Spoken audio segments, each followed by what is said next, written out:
Nellore politics రసకందాయంలో పడ్డాయి. అక్కడ YCP నేతలు ఫుల్ యాక్టివ్ అయ్యారు. పార్టీ అధినేత జగన్ ఆదేశానుసారం వాళ్ళు దూకుడును పెంచారు.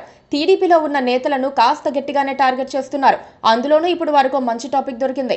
వైసీపీలో రాజ్యసభ సభ్యుడిగా ఉండి ఇప్పుడు టీడీపీ నెల్లూరు లోక్సభ సభ్యుడిగా పనిచేస్తోన్న ప్రముఖ వ్యాపారవేత్త వేమిరెడ్డి ప్రభాకర్ రెడ్డి లక్ష్యంగా వైసీపీ సింహపురి నేతలు పొలిటికల్ గేమ్ మొదలుపెట్టారు.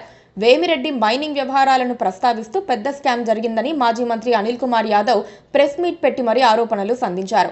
నెల్లూరు జిల్లాలో వేలాది కుటుంబాలను రోడ్ల పాలు చేసి అక్రమ మైనింగ్ కు పాల్పడుతున్న ఎంపీ వేమిరెడ్డి ప్రభాకర్ రెడ్డి మైనింగ్ మాఫియాగా డాన్ గా మారారని అనిల్ ధ్వజమెత్తారు. పైగా 5 రోజుల్లోగా కేసు నమోదు చేయకపోతే సైదాపురం నుంచి ఉద్యమం ప్రారంభిస్తామని కూడా అనిల్ హెచ్చరించారు. లక్ష్మీ క్వార్ట్జ్ పేరుతో వేమిరెడ్డి ప్రారంభించిన మైనింగ్ కంపెనీ ఇప్పుడు అక్రమాలకు తెరతీసిందన్నారు. ప్రభుత్వానికి ఎలాంటి రాయల్టీ చెల్లించకుండానే తవ్వుకుంటున్నారన్నది ప్రధాన ఆరోపణ. అది పూర్తిగా అక్రమ మైనింగ్ అవుతుందన్నది వారి వాదన. వైసీపీ హయాంలో అక్రమ మైనింగ్ చేసిన వారిపై 255 కోట్లు జరిమానా విధించామని, ఇప్పుడు కూటమి ప్రభుత్వం మాత్రం చూసి చూడనట్లుగా ఊరుకుంటోందని నెల్లూరు నేతలు వాపోతున్నారు. మైనింగ్ వ్యవహారంపై వైసీపీ పక్కా లెక్కలు చెబుతోంది. సైదాపురం మండలంలో 200 మైన్స్ ఉంటే కేవలం 30 మాత్రమే ప్రారంభించటం వెనక వేమిరెడ్డి కుట్ర ఉందన్నది వారి ఆరోపణ. మైన్లను తెరవాలని కోర్టులు ఆదేశించినా ప్రభుత్వం ఇంతవరకు పట్టించుకోకపోవటం భవిష్యత్తులో వేమిరెడ్డికి ప్రయోజనం కలిగించడం కోసమేనని వైసీపీ అనుమానిస్తోంది. జిల్లా మైనింగ్ మొత్తం వేమిరెడ్డి చేతుల్లో ఉన్నందున ప్రభుత్వ ఆదాయానికి గండి పడిందని వైసీపీ మరో ఆరోపణ కూడా చేసింది.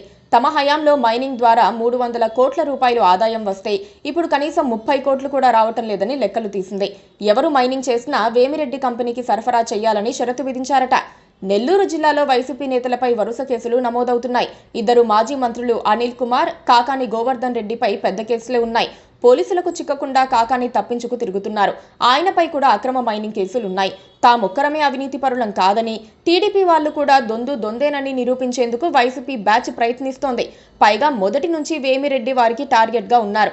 జగన్ రెడ్డి ఆయన్ను పిలిచి రాజ్యసభ టికెట్ ఇస్తే అధికారాన్ని అనుభవించి ఎన్నికల నాటికి తెలివిగా పార్టీ మారారని వేమిరెడ్డిపై వారికి పీకల్లోతు కోపం ఉంది. వేమిరెడ్డి భార్య ప్రశాంతి రెడ్డికి కూడా ఎమ్మెల్యే టికెట్ టీటీడీ మెంబర్ ఇప్పించుకున్నారు.